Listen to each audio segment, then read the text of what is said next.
कुणाल ने कहा, समझती क्या है वो अपने आप को। कुणाल की आवाज सुनते ही कामिनी डर गई। वो नहीं चाहती थी कि कुणाल अनिका का ये बदला हुआ रूप देखे। वो दौड़ धक्कर गार्डन के बाहर की ओर गई।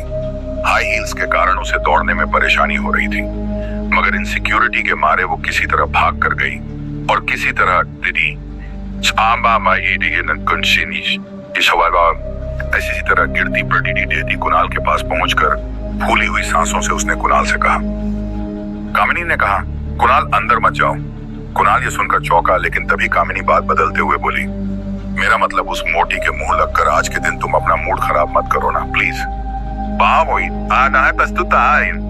लेकिन कुणाल ने कामिनी को साइड में धकेलते हुए अंदर जाने की कोशिश की। इससे कामिनी और ज्यादा घबरा गई और उसने अपने दोनों हाथों से ताकत लगाकर कुणाल को पकड़ी देकर वहीं रोक लिया। कुणाल इस वक्त इतना गुस्से में था कि उसने वही खड़िदे अनिका पर चिल्लाना शुरू किया। समझती क्या है वो अपने आप को। 2 घंटे तक मुझे एयरपोर्ट पर धूप में खड़ा रखा। बात हाथ से निकल जाए इसके पहले कामिनी ने कुछ सोचा और कहा, वो दरअसल तुमसे मिलने में उसे शर्म आ रही थी। जब गई थी तब 120 किलो वजन था। अब 6 साल बाद और भी मोटी हो चुकी है ना, इसलिए इतना कहकर कुणाल का ध्यान भटकाने के लिए कामिनी धीरे से अपनी उंगलियां कुणाल की जैकेट पर फेरने लगी और थोड़ा रोमांटिक अंदाज से बोली, देखो कुणाल, आज मेरा बर्थडे है और आज मैं तुम्हें एक ऐसी गिफ्ट देने वाली हूँ जो तुम हमेशा याद रखोगे। वैसे मम्मी पापा अंदर बैठकर अभी अनिका से डिवोर्स पेपर्स पर साइन करवा रहे हैं। कहाँ है ओम? कुणाल का ध्यान अब भी घर के दरवाजे की ओर था, मगर कामिनी ने उसे बातों में उलझा दिया और अपने हाथों से कुणाल का चेहरा अपनी तरफ करते हुए कामिनी आगे अपनी तरफ करते हुए बोली, यू नो व्हाट, वो तो मान ही नहीं रही थी। वो तो थोड़े पैसों की लालच दी, तब जाकर वो डिवोर्स पेपर्स पर साइन करने को राजी हुई। कुणाल उसूल काम आए वो कह गया, जिसके साथ कामिनी की शादी होने वाली थी। उसकी आंखों में आंखें डालकर कामिनी झूठ पर झूठ बोले जा रही थी और फिर अचानक से वो कुणाल का हाथ पकड़े देकर बोली, कम विथ मी, मैंने तुम्हारे और तुम्हारे दोस्तों के लिए बंगले के पीछे शानदार दावत रखी है। तुम अपने दोस्तों के साथ यहाँ एंजॉय करो। कहते हुए वो कुणाल का हाथ पकड़े डीएच कर उसे घर के पीछे की तरह ले गई। कामिनी ने कुणाल को अपने दोस्तों के साथ छोड़ दिया और खुद बंगले के आगे की तरफ भागती हुई चली गई। उसी वक्त कुणाल के फोन पर उसके ड्राइवर राजू का मैसेज आया, जिसमें लिखा था, होटल पैराडाइज इंटरनेशनल। मैसेज पीआरएच कर कुणाल के गुस्से से लाल चेहरे पर तुरंत ही एक स्माइल आ गई। एयरपोर्ट वाली लड़धकी से उसकी दूसरी मुलाकात होगी। इसी खुशी में बढ़ते ही अंदाज से उसने अपने पास पड़ी शैंपेन की बोतल उठाई और उसे शेक करके खोली और खुशी खुशी दोस्तों के साथ एंजॉय करने लगा। कामिनी भागी भागी घर के आगे की तरफ अपने दोस्तों के पास आई और उन सबसे कामिनी ने कहा, जाओ और जाकर कुणाल को एंटरटेन करो और उसको बातों में उलझा कर रखो ताकि वो अनिका की तरफ ना जाए और वो अनिका का बदला हुआ रूप ना देख सके। उसके दोस्तों के जाते ही कामिनी तेज कदमों से अनिका के पास आई, जो एक कोने में खड़ी थी, सब कुछ देख रही थी। कामिनी ने झट से अनिका का हाथ पकड़ दिया और इधर उधर देखते हुए वो अनिका को घर के अंदर ले गई और फूली हुई सांसों से अपने माथे का पसीना पोंछते हुए वो गुस्से से अनिका को देखने लगी। अनिका भी कामिनी के सामने देख रही थी, मानो दोनों आंखों से एक दूसरे को चेतावनी दे रहे हों। कुछ देर तो दोनों बहनों के बीच कौन पहले आंख झपकेगा वाला युद्ध चलता रहा, लेकिन कुछ पल के बाद फाइनली कामिनी ने एक गहरी सांस छोड़ते हुए अनिका से पूछा, ओके फाइन, कहा है फाइन, क्या चाहती हो तुम? अनिका के चेहरे पर एक हल्की सी मुस्कुराहट आ गई और उसने अपना सर हिलाते हुए बड़ी ही शांत और सरल तरीके से कहा, छोटी बहन हो तुम मेरी, बस इतना कहूंगी। कुणाल के पीछे इतना पागलपन ठीक नहीं, वो अच्छा लद्दका नहीं है। ये सुनते ही कामिनी के अंदर का गुस्सा और उसने अनिका के सामने अपनी उंगली ताकते हुए कहा, just shut up, mind your own business. मुझे सब पता है कौन कैसा है। विशिदारा क्या कहते हैं। कामिनी जितनी मुंहफट थी उतनी ही शातिर भी। उसे उसे पता था कि अपनी बहन के इमोशंस का फायदा कैसे उठाया जा सकता था। स्वयं पर इसलिए उसने तुरंत मौके का फायदा उठाकर कहा, अगर तुम्हें मेरी इतनी ही फिक्र है तो कंपनी मेरा नाम क्यों नहीं कर देती। अनिका कामिनी जितनी शातिर नहीं थी, लेकिन अब वो पहले जैसी भोली और नासमझ भी नहीं रही थी। अब पहले की तरह वो किसी को अपना फायदा नहीं उठाने देने वाली थी। कामिनी के इस सवाल से अनिका इतना तो समझ चुकी थी कि कामिनी को समझाने का कोई फायदा नहीं था, इसलिए वो आगे कुछ भी कहे बिना मुड़कर जाने लगी। ये देखकर कामिनी तुरंत अनिका के सामने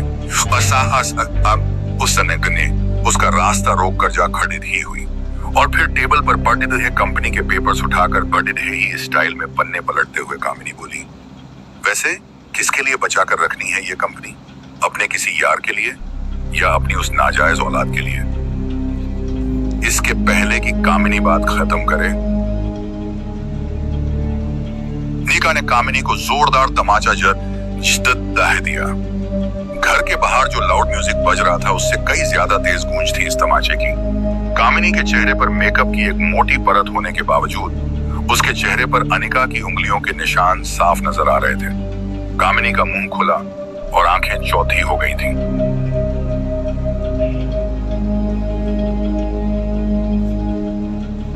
अनिका गुस्से में बोली, खबरदार, अगर मेरी बच्ची को नाजायज कहा तो जबान खींच लूंगी।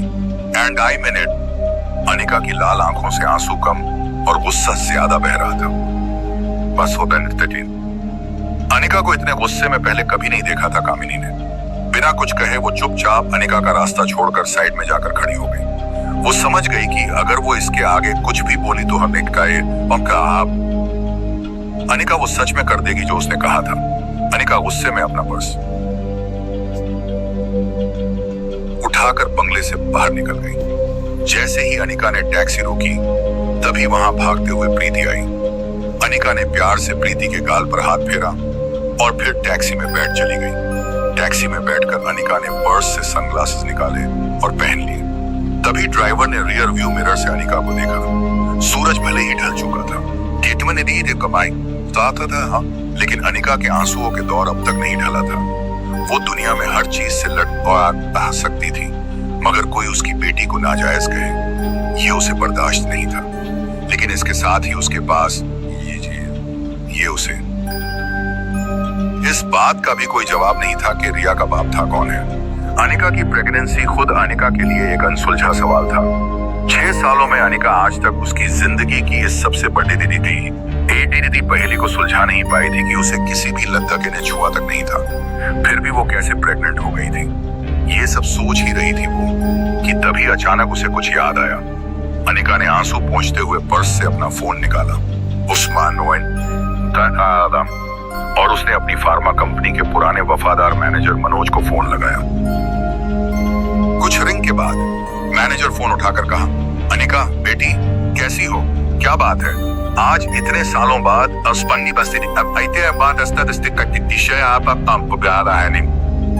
कंपनी की मालकिन ने इस मुलाजिम को याद किया। अनिका अपनी आवाज को साफ करते हुए कहा, नहीं अंकल, मैं तो सिर्फ कागज पर कंपनी की मालकिन हूँ। कंपनी के असली मालिक तो आप हैं। एक्चुअली अंकल, बस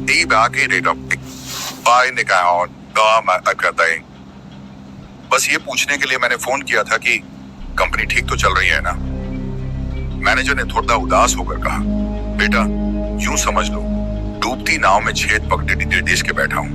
फिर भी सालाना 4-5 लाख का प्रॉफिट हो जाता है, जो मैं गौतम जी को भिजवा देता हूँ। तुम कहो तो अब से तुम्हें भिजवा दूंगा। अनिका ने तुरंत कहा, नहीं अंकल, उसकी कोई जरूरत नहीं। खैर, आप अपना ख्याल रखिए। फोन काटकर अनिका वापस से एक गहरी सोच में डूब गई। वो सोच रही थी कि आखिर ऐसी तो क्या बात है इस छोटी सी कंपनी में जो डोगराज हाथ धोकर इस कंपनी के पीछे पिटी गए हैं। पहले मेरे जरिए ये फैक्ट्री हद बनने की कोशिश की और उसी के चलते कुणाल से मेरी शादी करवाई। शादी के बाद मैं तुरंत प्रेग्नेंट हो गई और फिर बैंगलोर चली गई, इसलिए मुझसे कंपनी मांगने का मौका नहीं मिला इन्हें। इसलिए अब कामिनी के जरिए मुझसे ये कंपनी बना चाहते हैं, वो भी ऐसी कंपनी जो ठीक से चल भी नहीं रही है। होटल की तरफ टैक्सी आगे बढ़ ही रही थी, तभी रास्ते में उसने आइसक्रीम का स्टॉल देखा। तो उसे याद आ गया कि उसने रिया से प्रॉमिस किया था कि वो उसकी फेवरेट चॉकलेट आइसक्रीम लाकर देगी। इसलिए उसने टैक्सी रास्ते में रोककर अपना प्रॉमिस पूरा करने के लिए चॉकलेट आइसक्रीम खरीदी और वापस टैक्सी में बैठकर होटल की तरफ चल दी। कुछ देर बाद अनिका की टैक्सी होटल पैराडाइज इंटरनेशनल पहुंची। होटल की रिसेप्शन से होकर अनिका लिफ्ट के पास पहुंचने ही वाली थी कि 4-5 बॉडीगार्ड उसके आगे आ गए और हड़बड़ाहट में उन्होंने अनिका का रास्ता रोक लिया। इसी दौरान अनिका के हाथ से सामान जमीन पर गिर गया। अनिका थोड़ी सी घबरा गई। उसे लगा कहीं कंपनी पाने के चक्कर में किसी ने मेरे पीछे गुंडे तो नहीं भेजे। खुद के डर को छुपाते हुए उसने उन बॉडीगार्ड से पूछा, कौन है आप लोग और इस तरह मेरा रास्ता रोकने का क्या मतलब है? एक बॉडीगार्ड ने अनिका से कहा, सॉरी मैडम, हमें आपका सामान चेक करना होगा। अनिका को कुछ समझ नहीं आया कि उसका सामान चेक करके क्या मिलेगा। उसके पास सिर्फ एक पर्स और रास्ते से लिया हुआ चॉकलेट आइसक्रीम का पार्सल था। बॉडीगार्ड ने नीचे झुककर वो पार्सल जमीन से उठाया और उसे खोलकर चेक किया और फिर अचानक एक बॉडीगार्ड ने अपनी एक उंगली आइसक्रीम पैक में डाली और फिर वही उंगली उसने अपने मुंह में डाल दी और फिर अपने ब्लूटूथ पर किसी से बात करने लगा। Yes sir, positive, it is chocolate ice cream. Bodyguard की बातों से ऐसा लग रहा था जैसे अनिका के पास उसे कोई बॉम्ब मिल गया हो। ये देखकर अनिका हैरान थी और समझने की कोशिश कर रही थी कि आखिर ये बॉडीगार्ड्स कर क्या रहे हैं। तभी एक टोल, स्मार्ट और हैंडसम आदमी उसके सामने आकर खड़ा हो गया। नुकीली जो line, double beard, simple jeans and polo neck T shirt में रोहित मारवा हॉलीवुड के किसी हीरो से कम नहीं लग रहा था। अनिका ने रोहित की फोटो देखी थी, वो उसे तुरंत पहचान गई। लेकिन इस वक्त रोहित अनिका का रोहित अनिका के लिए किसी गुंडे से कम नहीं था। अनिका ने बड़े ही सख्ती से पूछा, excuse me, what nonsense is this? You can't do this to me, I will call the police. You can't do bad thing. अचानक रोहित की नजर अनिका के चेहरे पर पड़ी थी।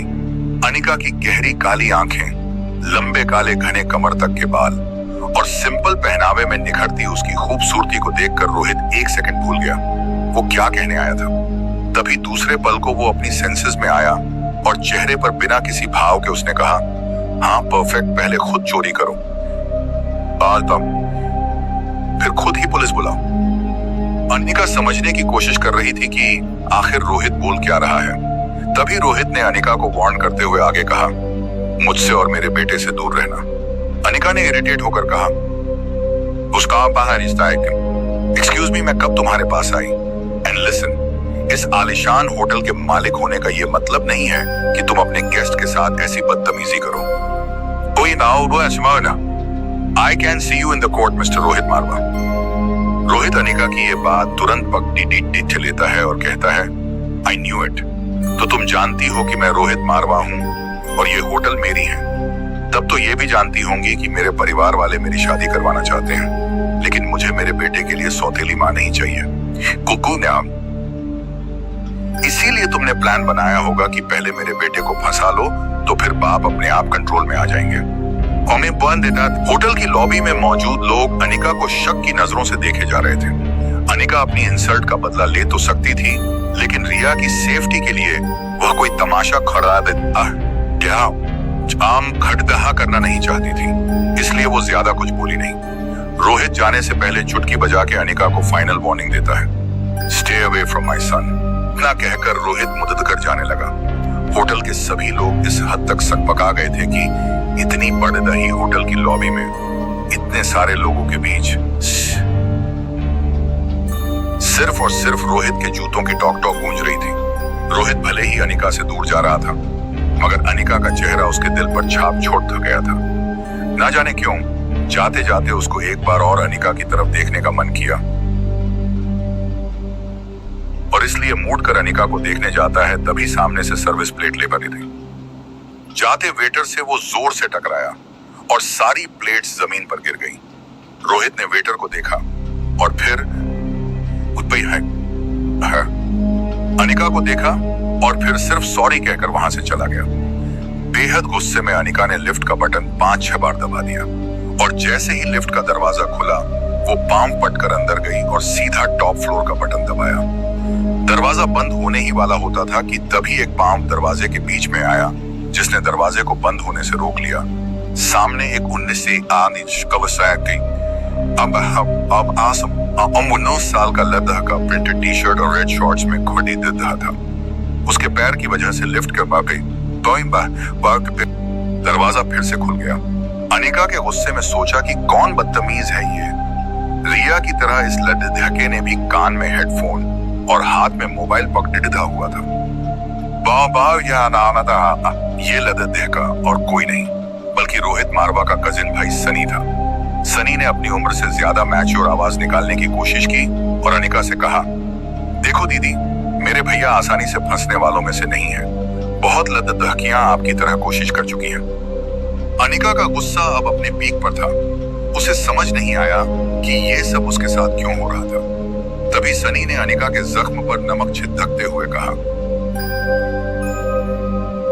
काफी लद्दाखियां ट्राई कर चुकी हैं ये वाला तरीका। Think something out of the box. In fact कई बॉलीवुड एक्ट्रेस भी भाई के साथ जान पहचान पाया नहीं गई थी। होती दया बारे बरहाने के लिए अपनी शूटिंग मनाली में रखवाती हैं, मगर मेरे भाई बहुत स्ट्रिक्ट है। ना वो किसी के पास जाते हैं, वो सब अनिका की बर्दाश्त करने की लिमिट खत्म हो इससे पहले सनी ने अपना पाम लिफ्ट के दरवाजे से हटा लिया और दरवाजा अपने आप बंद हो गया। अनिका अब भी सोच रही थी कि आखिर ये उसके साथ हो क्या रहा था। दूसरी तरफ गुलेरिया हाउस में पार्टी लगभग खत्म हो गई थी। सारे गेस्ट जा चुके थे। कुणाल और उसके दोस्त बंगले के पीछे अपनी ही मस्ती में और फुल ऑन नशे में थे। वो शायद ये तक भूल चुके थे कि वो कामिनी की बर्थडे पार्टी में आए थे। कुणाल अब नशे में था और बेहद खुश था क्योंकि वो जानता था कि कल उसकी मुलाकात फिर से एयरपोर्ट वाली लद्दाखी से होगी। वहां गौतम, कामिनी और मनीषा हाथ में डिवोर्स पेपर लेकर पहुंचे। कामिनी ने कुणाल को खुश देखकर उसका एक हाथ पकड़े देकर कहा, आई एम सो हैप्पी कि कुणाल ने पार्टी एंजॉय की। कामिनी इस हकीकत से अनजान थी कि कुणाल एयरपोर्ट वाली लद्दाखी और उसकी खूबसूरती के बारे में अपने दोस्तों से बात कर रहा था और इसलिए वो इतना खुश नजर आ रहा था। तभी गौतम ने भी खुश होकर कुणाल से कहा, कांग्रेचुलेशन, आज कामिनी की बर्थडे के मौके पर मेरी तरफ से तुम दोनों को यह तोहफा। गौतम ने कुणाल के डाइवोर्स पेपर्स थमा दिए। कुणाल ने जल्दी से पेपर्स लिए और गौर से देखने लगा, फिर खुश होकर बोला, थैंक यू वेरी मच। इस डिवोर्स पेपर्स को देखकर मैं बता नहीं सकता कितना हल्का फील कर रहा हूँ। I am a free bird again. Gautam ने भी मजाकिया अंदाज में कहा, but not for long time.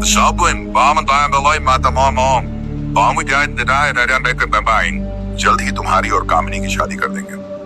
ये सुनते ही कुणाल का मूड खराब हो गया। वो गौतम से रूडली कहता है, इसमें सिर्फ डिवोर्स पेपर्स हैं। जब तक कंपनी के पेपर्स नहीं होंगे तब तक ना मेरे घर वाले शादी करवाएंगे ना मैं करूंगा।